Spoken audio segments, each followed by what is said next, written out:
नमस्कार, मैं हूं आपके साथ नीलोफर अंसारी और आप देख रहे हैं V9 न्यूज। आइए रुक करते हैं कुछ बड़ी खबरों की ओर। मनोहर लाल ने कहा कि हम 10 की 10 लोकसभा सीट जीतेंगे और नायब सैनी भी विधायक का उपचुनाव जीतकर बाकी बचा समय पूरा करेंगे। हमारा लक्ष्य 400 पार सीट का है और हमने 9 की 9 विधानसभा में मीटिंग कर ली है। कार्यकर्ताओं में उत्साह है और हमारा मकसद अच्छी सरकार लाने का है जो सबकी मदद करे। उन्होंने कहा कि अभी तो कोई मुकाबले में नहीं है क्योंकि कोई मैदान में आया नहीं है, जब आएगा तब पता चलेगा। अभी तो नेता इधर उधर झांक रहे हैं, कौन मैदान में जाए और कौन ना जाए। वहीं कांग्रेस के नेता और पिता पुत्र भूपेंद्र सिंह हुड्डा और दीपेंद्र हुड्डा पर निशाना साधते हुए कहा कि भूपेंद्र सिंह हुड्डा ने बयान दिया है कि पिछली बार दोनों ने चुनाव लड़ा इसलिए हार गए। इस पर मनोहर लाल ने बोलते हुए कहा कि परिवारवाद के कारण भी हम इस बात का विरोध करेंगे और वहां पार्टी कोई मदद नहीं करती।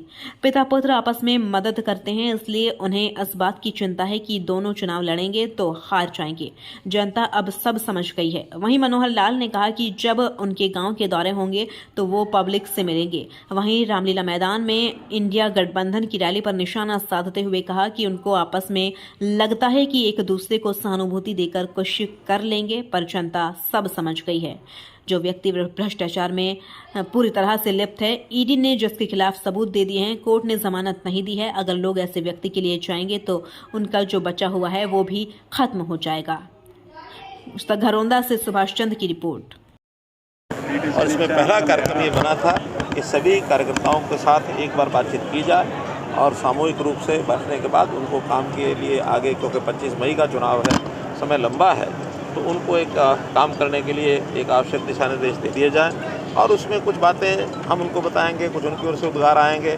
मुझे आज ये आखिरी कार्यक्रम था घरौंडा का, 9 विधानसभाओं का 9 की 9 हो गई है। मुझे बहुत प्रसन्नता हुई है कि कार्यकर्ताओं में कितना उत्साह और एक इस प्रकार से लगभग 10,000 से ऊपर कार्यकर्ता इन 9 कार्यक्रमों में आए हैं और सब में बहुत उत्साह है। किसी की ओर से कहीं कोई विषय नहीं आया कि कोई हमारी बात रह गई। काम के बारे में तो कोई कह भी नहीं रहा है जी। देता भी एक आध कागज़ कोई हमको मिलता तो हम उसको आगे बढ़ा देते हैं। लेकिन देश में नरेंद्र मोदी जी के नाम से एक बहुत ही भव्य, जिसको कहना चाहिए, उनके मन में एक विचार है कि बड़े बहुमत के साथ 400 के पार की सरकार ये बने। और इस सरकार के बनने के बाद देश में बहुत ऐसे विषय हैं देश को आगे ले जाने के लिए।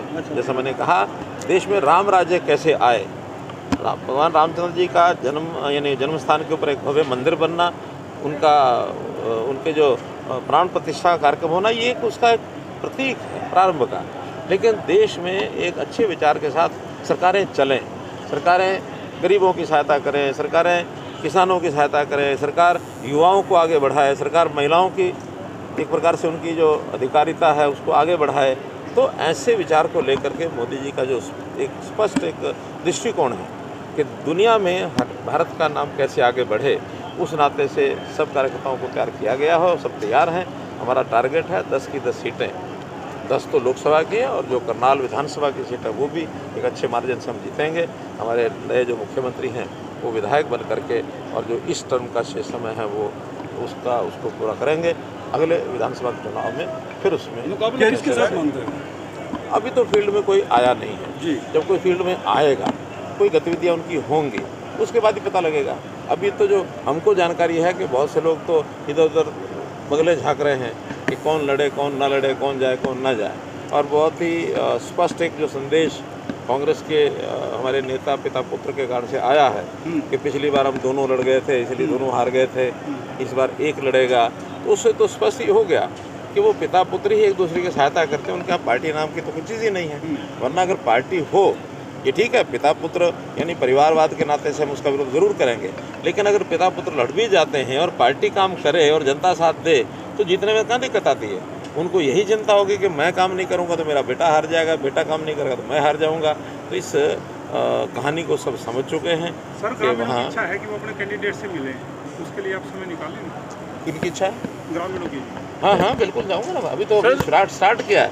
स्टार्टिंग में आज भी जितने लोग आते हैं प्रत्यक्ष तरह नज़दीक से बातचीत हो जाती है। जब गाँव मेरा दौरा होगा उसमें स्वाभाविक हम लोगों से मिलना होगा। सर, आज केजरीवाल को रामलीला ग्राउंड में इंडिया गठबंधन की रैली थी सर आज। अच्छा जी, तो उसको लेकर क्या कहेंगे? केजरीवाल की गिरफ्तारी के विरोध में मुझे जानकारी है और रैली होनी भी चाहिए थी, क्योंकि उनको लगता है कि हम एक दूसरे की सहानुभूति से कुछ कर लेंगे तो शायद जनता में कोई संदेश जाएगा। लेकिन उनको ये मालूम नहीं है कि जनता सब समझ चुकी है किस बात को लेकर के किसका वो समर्थन कर रहे हैं। जो आकंठ भ्रष्टाचार में डूबा हुआ एक व्यक्ति, जिसके खिलाफ ईडी ने सबूत दे दिए, जो जेल के अंदर हैं, कोर्ट ने उनको जमानत देने से मना कर दिया, ऐसे व्यक्ति के समर्थन में अगर जो लोग दौड़ेंगे जाएंगे तो जो कुछ उनका बचा हुआ वो भी खत्म हो जाएगा। सर, संजय भाटिया जी की बड़ी हवा चल रही है कि हरियाणा का प्रदेश अध्यक्ष उनको बनाया जाएगा। देखिए, ये काम हमारे हाईकमांड का है। अब हाईकमांड के निर्णय के ऊपर सब लोग अंदाजे लगाते हैं, और हवा कौन क्या चला दे इसके बारे में मेरे पास तो कोई उत्तर नहीं है। इशारा तो शायद आपने भी कर दिया। नहीं, काम जरूर संजय भाटिया जी इतने कर्मठ और इतने निष्ठावान और एक ऐसे व्यक्ति हैं कि जिनकी क्षमता में किसी को कोई संदेह नहीं है, तो इसलिए कोई अच्छा काम इनको मिलना ही चाहिए, हमारी सबकी इच्छा है। कब तक सर घोषणा हो जाएगी वैसे प्रदेश अध्यक्ष? मुझे मालूम नहीं, केंद्रीय हमारे पार्लियामेंट्री बोर्ड दिखाई दे रही है सर, भाजपा में भी फूट दिखाई दे रही है। बताइए। विज जी नाराज चल रहे हैं? नहीं, कोई नाराज नहीं है। विज जी के साथ मेरा मिलना हुआ। विज जी जिस दिन हमारा मंत्रिमंडल का विस्तार हुआ उस दिन भी हम इकट्ठे थे, और उसमें उन्होंने कहा कि देखिए अब मेरी स्टेज ऐसी आ गई है कि मैं अब इतना समय है विधायक रह के काम करूँगा। उन्होंने स्पीकर साहब को कहा कि मुझे किसी कमेटी का, जैसे भी कमेटियों का स्वरूप होता है एमएलए के लिए, उसमें कोई मेंबर आप बनाइए, उसमें एक कमेटी का वो चेयरमैन भी बने हैं। नाराज हो रहे हैं? बिल्कुल आएंगे। अच्छा मनोहर लाल जी, 9 विधानसभाओं में आप कार्यकर्ताओं से मिल चुके हैं, कहीं कोई नाराजगी सामने आई है? कुछ नहीं, मेरे सामने तो नहीं आई है। आपके सामने आई हो तो आप मुझे अगर बता देंगे तो मेरा लाभ हो जाएगा। एज ए मुख्यमंत्री और एज ए लोकसभा के प्रत्याशी एक्सपीरियंस क्या मान रहे हैं? जब आप पहले विधानसभा का चुनाव लड़ते थे, अब लोकसभा। देखिए, हमारे लिए जो काम है, इस काम को हम कोई छोटा बड़ा आंकते नहीं हैं।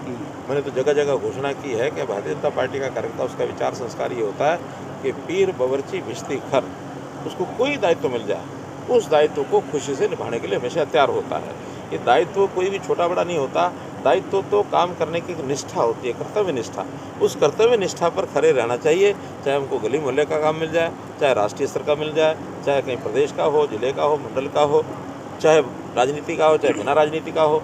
यहाँ कार्यकर्ता का एक इस मिट्टी का बना हुआ है कि हमें देश और समाज के लिए काम करना, सेवार्थ करना है। राज भोगने के लिए काम नहीं करते हैं जी, राज बोलने के लिए काम। ये आप लोगों ने आपने देखा होगा कि नानाजी देशमुख, मनोहर लाल जी 65 सुनो, नानाजी देशमुख जिस दिन 65 साल के हुए थे उस दिन उन्होंने त्यागपत्र दे दिया था, मुझे समाज का काम करना है, और उसके बाद लगातार जब तक वो रहे समाज का ही काम करते रहे। हाँ, तो मुख्यमंत्री बने थे, अब एमपी बनेंगे तो करनाल क्षेत्र को कोई उपलब्धि मिल सकती है? देखिए, ये तो सारी चीज़ें अब आगे आएंगी। हमारा पार्टी का जो एक घोषणा पत्र या जिसको कहें एक ऐसा एक संकल्प पत्र बनेगा।